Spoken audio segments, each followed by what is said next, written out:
तो आज के लेक्चर में हम लोग स्टार्ट करेंगे female reproductive part of flower. Female reproductive part of flower को हम लोग क्या बोलते हैं? हम बोलते हैं पिस्टिल या कार्पेल। तो अगर मान लो पिस्टिल या कार्पेल सिंगल ना होके पूरा ग्रुप है, ठीक है, तो हम उस ग्रुप को क्या बोलते हैं? गायनोशियम। यानी कि गायनोशियम की जो सिंगल यूनिट है, वो गायनोशियम की सिंगल यूनिट क्या है? पिस्टिल या फिर कार्पेल। और पिस्टिल या कार्पेल के वर्ल को, पूरे ग्रुप को हम लोग क्या बोलते हैं? गायनोशियम। क्लियर है? अब एक पिस्टिल या कार्पेल का आपके सामने बहुत सिंपल सा स्ट्रक्चर दिया हुआ है, जहां तीन चीजें, stigma, style and ovary. Ovary Solan part है, बेसल सोलन पार्ट है, साथ में स्टाइल है, सिलेंड्रिकल पोर्शन होता है, और स्टिग्मा जो है वो हमारे पास कैसा होता है? Flat landing platform. तो वैसे तो इनके बारे में इतना सिंपल सा कोई क्वेश्चन पूछेगा नहीं, फिर भी अगर बात करें तो स्टिग्मा क्या है? स्टिग्मा है लैंडिंग प्लेटफॉर्म फॉर पॉलन। यानी कि पॉलन जहां पे आके रुकेगा, पॉलन जहां पे लैंड करेगा, वो पोर्शन कौन सा है? स्टिग्मा। वो पोर्शन कौन सा है? स्टिग्मा। तो फिर स्टाइल क्या है? स्टाइल सिलेंड्रिकल स्ट्रक्चर है, ठीक है। स्टाइल सिलेंडर स्ट्रक्चर है, सिलेंड्रिकल ट्यूब है। ये ट्यूब क्या करता है? इसका काम होता है connect stigma to ovary. Stigma को ओवरी से कनेक्ट करने का काम कौन करेगा? स्टाइल। साथ में स्टाइल क्या करता है? Passage for pollen tube. आगे हम लोग देखेंगे कि पॉलन ट्यूब जर्मिनेट होगा तो कहां से जर्मिनेट होगा? उसका रास्ता निकलता है स्टाइल से होकर। और लास्ट में हमारे पास कौन सा पार्ट आता है? ओवेरी। ओवेरी क्या है? Basal swollen part of carpel. यानी कि कार्पेल का जो बेसल सोलन पार्ट है वो क्या कहलाता है? ओवरी कहलाता है। इसी ओवरी में आप देखेंगे एक थोड़ा सा टिश्यू, उठा हुआ टिश्यू होता है, ठीक है। एक छोटी सी ग्रोथ लाइक स्ट्रक्चर होता है। इस छोटे से ग्रोथ लाइक स्ट्रक्चर को हम लोग बोलते हैं प्लेसेंटा। और यही प्लेसेंटा वो चीज है जहां से इस ओवरी के साथ जुड़ा होता है एक और स्ट्रक्चर, उस स्ट्रक्चर को बोला जाता है ओव्यूल। ये वही ओव्यूल है जो आगे जाके, ये देखो, तो ये स्ट्रक्चर कौन सा हो गया? प्लेसेंटा। और इससे जुड़ा हुआ ये स्ट्रक्चर कौन सा हो गया? ओव्यूल। जब फ्रूट बन जाएगा तो ओव्यूल किस में कन्वर्ट होता है? फाइनली सीड में। तो ये बहुत बेसिक सा स्ट्रक्चर है किसका? पिस्टिल का या कार्पेल का। लेकिन गायनोशियम, अब गायनोशियम ऐसा हो सकता है कि गायनोशियम सिर्फ एक कार्पेल की बनी, मतलब वर्ल्ड में सिर्फ एक कार्पेल हो। अगर एक कार्पेल है तो उस कंडीशन को कहा जाता है मोनोकार्पिलरी कंडीशन। लेकिन मान लो गायनोशियम में जो कार्पल्स हैं वो एक से ज्यादा कार्पल्स हो गई, क्या हो गई? गायनोशियम में कार्पल्स एक से ज्यादा कार्पल्स हो गई, तो ऐसी कंडीशन को कहा जाएगा मल्टी कार्पिलरी कंडीशन। अब देखो बहुत सारी कार्पल्स हैं, ऐसा हो सकता है ये कार्पल्स आपस में एकदम फ्यूज्ड हो, ऐसा लगे बिल्कुल कोई अलग आइडेंटिटी ही नहीं है, तो उस कंडीशन को कहा जाता है सिंकार्पस। अगर कार्पल्स क्या हैं? Fused carpals. एनसीईआरटी में अच्छे से दिया हुआ है, कार्पल्स आपस में अगर फ्यूज्ड हैं तो ऐसी कंडीशन को कहा जाएगा सिंकार्पस कंडीशन। एग्जाम्पल पेपेबर और हिबिस्कस। लेकिन मान लो अगर ये एक से ज्यादा कार्पल हैं और ये फ्री हो, कार्पल्स यहाँ पे आपस में कनेक्टेड ना हो बल्कि कैसी हो? फ्री कार्पल्स हो, कार्पल्स फ्री। अगर कार्पल्स फ्री हैं तो ऐसी कंडीशन को बोला जाता है एपोकार्पस। एपोकार्पस का एग्जाम्पल जैसे रोज एंड लोटस। एनसीईआरटी के यहाँ पढ़ोगे तो पहली 5-6 लाइन में ये चीज दे रखी है। फिर एनसीईआरटी ने ना आगे जाके एक डायग्राम दिया है, ठीक है, ABCD 4 पार्ट दिए इस डायग्राम के। अगर आप यहाँ पे देख पाओ इसको, ठीक है, तो इधर देखो। अब यहाँ पे हमारे पास यहाँ पे दिया है कि हिबिस्कस की पिस्टल दी गई है। क्या दी गई है? हिबिस्कस की पिस्टल दी गई है, ठीक है। तो इसमें क्या दिया है भाई? ये लैंडिंग प्लेटफॉर्म हो गया, स्टिग्मा, उसके बाद ये लॉन्ग सिलेंड्रिकल पोर्शन हो गया स्टाइल, और बाद में ये जो सोलन स्ट्रक्चर है ये क्या है? ओवरी। और ये सब किससे अटैच्ड होते हैं? थैलेमस से। फिर यहाँ आगे एग्जाम्पल दिया है पेपेवर का, जो अभी हमने पीछे लिया था। ये पेपेवर में जितने दिख रही है ना ये ओवरी, ये सब ओवरी कैसी हैं? सिंकार्पस, फ्यूज्ड है आपस में। तो यहाँ पे इनके स्टिग्मा दिखेंगे बहुत सारे। लेकिन आगे जो एग्जाम्पल दिया है हमारे पास माइशेलिया का, इसमें आप देख रहे हो एक एक कार्पल, सारी कार्पल आपस में ये क्या है, फ्री कार्पल है। अगर फ्री कार्पल है तो ये कंडीशन कौन सी हो गई, एपोकार्पस। और अगर कार्पल सब आपस में फ्यूज्ड हैं तो ये कंडीशन कौन सी हो गई, सिंकार्पस। उसके बाद हमारे पास यहाँ दिया है स्ट्रक्चर ऑफ ओव्यूल। अभी ये स्ट्रक्चर ऑफ ओव्यूल यहाँ से समझ में नहीं आने वाला है, आओ देखते हैं तो फिर ये समझ में कहाँ से आएगा। इसको ड्रॉ करते हैं, ठीक है। इस स्ट्रक्चर को ड्रॉ करेंगे तो आपको समझ आ जाएगा। देखो, ड्रॉ करने के कुछ बेसिक सा तरीका है, एनसीईआरटी में दिया है, मैच्योर वाला दिया है। ये देखो, आपको यहाँ एम्ब्रियो सैक बना है, हम अभी एम्ब्रियो सैक नहीं बनाएंगे, एम्ब्रियो सैक को बाद में बनाएंगे, ठीक है। आओ देखते हैं क्या है कि भाई सबसे पहले आप एक गोला बना लें इस तरह से। ये आप सर्कुलर ना बनाएं, थोड़ा इसको ओवल बना सकते हैं, ठीक है। तो मैं इस टाइम पे इसको पूरा टिश्यू से भर रहा हूं। तो जो ये स्ट्रक्चर आपको दिखाई दे रहा है इस टाइम पे, ये स्ट्रक्चर है न्यूसेलस, यानी कि मास ऑफ अनडिफरेंशिएटेड सेल्स, ठीक है। पार्टिकुलर टाइप की, एक ही टाइप की सेल्स होती हैं, ये न्यूसेलस है। अब न्यूसेलस के बाहर ना कवरिंग होगी, पहली कवरिंग इधर से, फिर दूसरी कवरिंग इधर से, और ये कवरिंग पूरी कंबाइन होते हुए इस तरह से निकल आएगी। अब बताओ ये कहाँ अटैच्ड है, नीचे प्लेसेंटा से अटैच्ड है। किससे अटैच्ड है ये, ओवरी के अंदर एक टिश्यू था, सोलन टिश्यू, सोलन स्ट्रक्चर, उसको हमने क्या कहा था, प्लेसेंटा। क्या बोला था, प्लेसेंटा। अच्छा, ओब्यूल का जो ये डंडा है जिससे ये ओब्यूल जुड़ा हुआ है, इसको क्या बोलते हैं, इस स्ट्रक्चर को हम बोलते हैं फ्यूनिकल।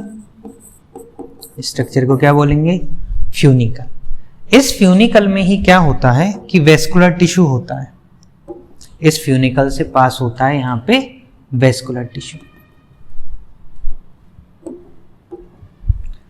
इस फ्यूनिकल से पास होता है इधर वेस्कुलर टिश्यू, जो ओब्यूल को सारे न्यूट्रिएंट्स, वाटर वगैरह, फूड वगैरह सप्लाई करवाएगा। वेस्कुलर टिश्यू मतलब जाइलम और फ्लोएम होंगे। तो ये हमारे पास क्या दिख रहा है इसका, वेस्कुलर टिश्यू।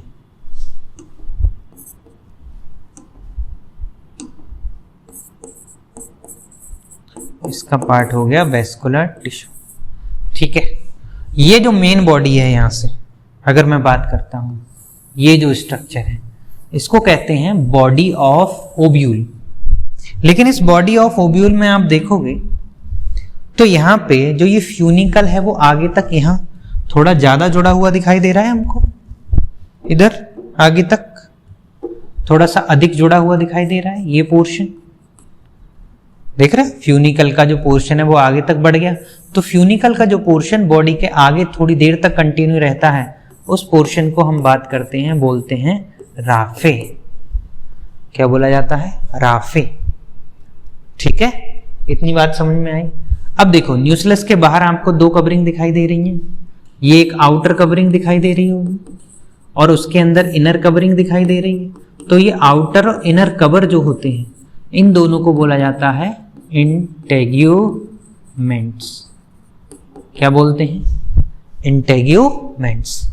क्लियर इतनी बात, ठीक है। इंटेग्यूमेंट्स किसको कवर करते हैं, तो इंटेग्यूमेंट्स कवर करते हैं न्यूसेलस को। लेकिन अगर आप इसको देखो तो कोई पोर्शन तो ऐसा है कि ये जो पोर्शन दिखाई दे रहा है यहाँ पे इंटेग्यूमेंट मिसिंग है। या तो इंटेग्यूमेंट्स क्या होंगे, बहुत थिन होते हैं, या इंटेग्यूमेंट्स क्या होते हैं, एब्सेंट होते हैं। तो इंटेग्यूमेंट जहां एब्सेंट है जिस पोर्शन से, उस पोर्शन को हम लोग बोलते हैं माइक्रोपाइल। उस पोर्शन को क्या बोलेंगे, माइक्रोपाइल, ठीक है। इस स्ट्रक्चर को क्या बोलते हैं, माइक्रोपाइल, ठीक है। तो यहां पे क्या है, माइक्रोपाइल पे इंटेग्यूमेंट्स मिसिंग है, ठीक, इंटेग्यूमेंट्स एब्सेंट। अच्छा, माइक्रोपाइल के जस्ट अपोजिट वाला पोर्शन जो होता है, जस्ट अपोजिट पोर्शन है, इस पोर्शन को बोलते हैं हम लोग चैलेसा। माइक्रोपाइल के जस्ट अपोजिट वाला पोर्शन है उसको क्या बोलेंगे, चैलेसा, ठीक है। अभी जो न्यूसेलस दिख रहा है, इस न्यूक्लियस के अंदर आपको बाद में जाके एक चीज डेवलप होती है जिसको हम बोलते हैं एम्ब्रियो सैक। क्या डेवलप होगा? Embryo sac. ठीक है, एम्ब्रियो सैक। तो बस सिंपल सा है, न्यूक्लियस के अंदर एम्ब्रियो सैक, न्यूक्लियस के बाहर की कवरिंग इंटेगुमेंट्स, आउटर और इनर। इंटेगुमेंट जहां एब्सेंट है वो माइक्रोपाइल, माइक्रोपाइल के जस्ट अपोजिट वाला पोर्शन है वो क्या होता है? चैलेजा। ठीक है, अब आओ देखते हैं ये एम्ब्रियो सैक मैच्योर होने के बाद कैसा दिखता है। अभी देख लो, वैसे इसका पूरा डेवलपमेंट देखेंगे कि एम्ब्रियो सैक मैच्योर हो जाएगा तो एम्ब्रियो सैक मैच्योर होने के बाद किस तरह का दिखेगा। ठीक है, तो देखो यही एम्ब्रियो सैक हम ड्रॉ कर रहे हैं और इसको ना एम्ब्रियो सैक को जब आप याद करो तो एम्ब्रियो सैक को याद करते टाइम कभी ऊपर नीचे करके याद मत करना, हमेशा याद रखना ये एम्ब्रियो सैक है। अगर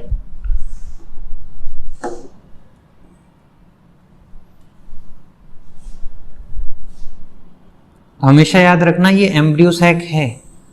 तो एम्ब्रियो सैक का किस तरफ, इसको बोलते हैं चैलेजल रीजन। कौन सा रीजन? Chalazal reason. और ये कौन सा क्षेत्र हुआ इसका, ये कौन सा रीजन हुआ? तो इसको बोलते हैं माइक्रोपाइलर रीजन, या तो माइक्रोपाइलर रीजन बोल दो या फिर एंड बोल दो, सेम उधर चैलेजल रीजन या चैलेजल एंड। जो चैलेजा की तरफ है वो चैलेजल एंड, जो माइक्रोपाइल की तरफ है वो माइक्रोपाइलर एंड। अब होगा क्या, इधर देखो, इस एम्ब्रियो सैक में जब डेवलप हो जाता है तो चैलेजा साइड में 3 सेल डेवलप होती हैं, 1 2 3। इन 3 सेल्स को हम बोलते हैं एंटीपोडल्स। क्या बोलते हैं? एंटीपोडल्स। और साथ में 3 सेल डेवलप होती हैं माइक्रोपाइलर एंड पे। तो माइक्रोपाइलर एंड पे जो 2 छोटी छोटी सेल्स डेवलप हुई, इन 2 छोटी सेल्स को बोला जाता है सिनर्जिड्स। क्या बोलते हैं? सिनर्जिड्स। और इन्हीं के साथ में एक बड़ी सेल डेवलप होती है जिसको हम लोग क्या बोलते हैं? Egg cell. तो सिनर्जिड्स हो गई, एग सेल हो गई। उसके बाद अगर यहां आप देखो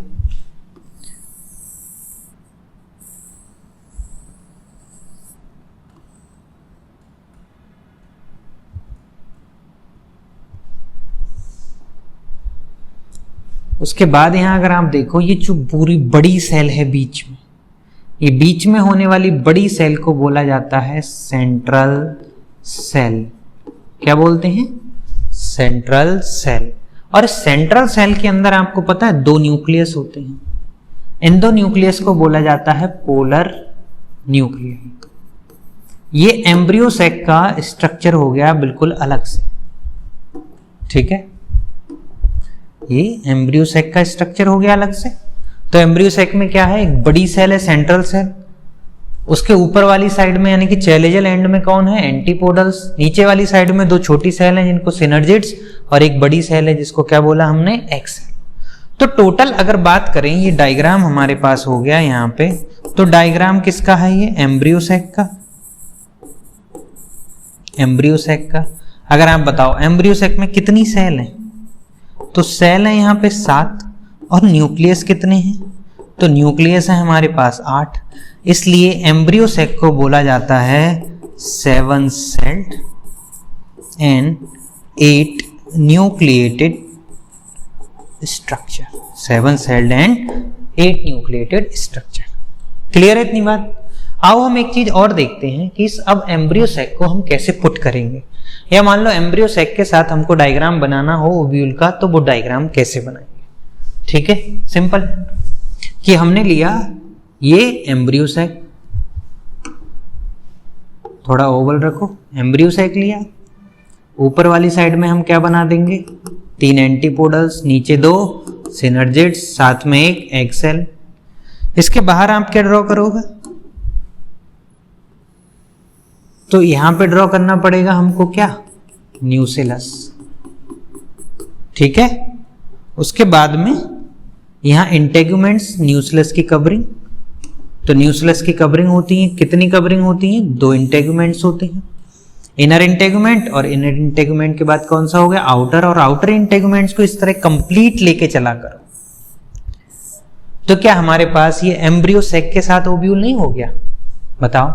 अब आपको दिख रहा होगा, क्लियर हो रहा होगा कि एम्ब्रियो सैक किस तरह का स्ट्रक्चर होता है।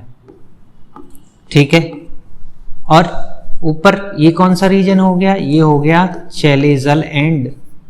कौन सा एंड, चैलेजल एंड। और नीचे जो एंड हो गया वो कौन सा एंड हो गया, माइक्रोपाइलर एंड।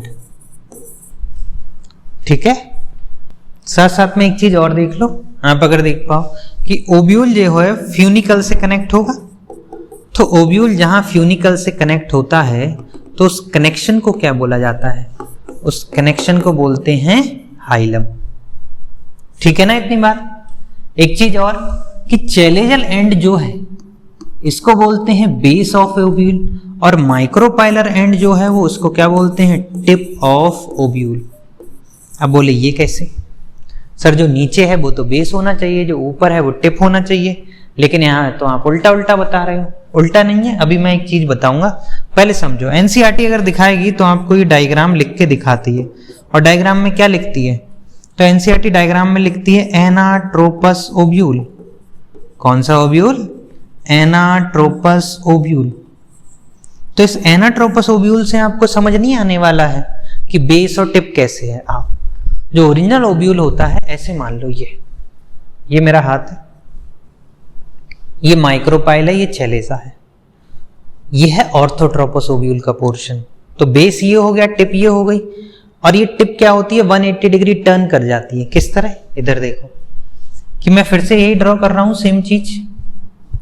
ये हमारे पास एम्ब्रियो सैक, एम्ब्रियो सैक में ये एंटीपोडल्स। अब आप कहोगे उल्टी उल्टी बना दी, उल्टी नहीं सीधी, ये एक्सेल। ठीक है, इसके बाहर ड्रॉ कर दो,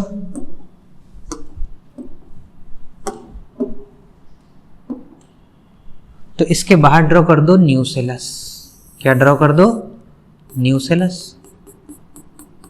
अब उसके बाद आओ इंटेगुमेंट्स ड्रॉ करते हैं। ठीक है, तो यहां पे हमने इंटेगुमेंट्स ड्रॉ किया।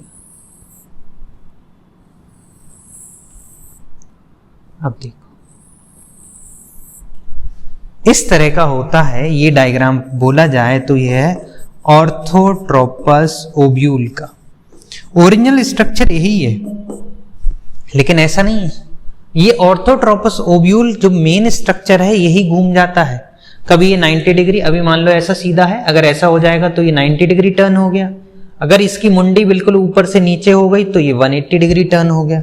अब मुझे आप लोग ये बताओ, जहां पे माइक्रोपाइल नहीं है, सॉरी जहां पे इंटेगुमेंट्स नहीं है, क्या ये रीजन माइक्रोपाइल नहीं हो गया? हो गया नहीं हो गया? ये रीजन क्या चैलेजा नहीं हो गया? और जहां पे ये ओब्यूल की बॉडी इस फ्यूनिकल के साथ जुड़ी है, क्या ये पोर्शन हाइलम नहीं हो गया? बोलो। और ये क्या हो गया? ये हो गया फ्यूनिकल। ठीक है, अब इसको 90 डिग्री घुमा दो तो माइक्रोपाइल इधर आ जाएगा, इसको 180 डिग्री कर दो तो क्या माइक्रोपाइल नीचे नहीं आ जाएगा? तो माइक्रोपाइल अगर नीचे आ गया तो ऑर्थोट्रोपस ओब्यूल से कौन सा हो गया? Anatropous ovule. यानी कि हमारे पास जो ऑर्थोट्रोपस ओब्यूल है, ऑर्थोट्रोपस ओब्यूल, अगर वो ऑर्थोट्रोपस ओब्यूल 180 डिग्री का टर्न ले ले तो वो किस में कंसीडर किया जाएगा? Anatropous ovule. लेकिन आपको अभी भी एनसीईआरटी वाला समझ नहीं आएगा। एनसीईआरटी वाले का कुछ नहीं करना है, ये दिख रहा है आपको, यहां से इसको पकड़ो और ऊपर को कर दो, यानी कि फ्यूनिकल को पकड़ो और ऊपर को टांग दो। हैं, ऐसे कैसे टांग दे? जबरदस्ती है, आओ देखते हैं कैसे टांग दे। यहां पे दिया है ना हमारे पास ये सिस्टम, अभी मैं दिखाता हूं कैसे टांगा है। 1 मिनट रुको।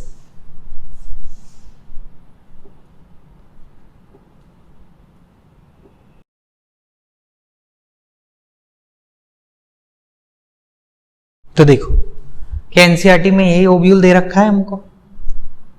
है या नहीं है?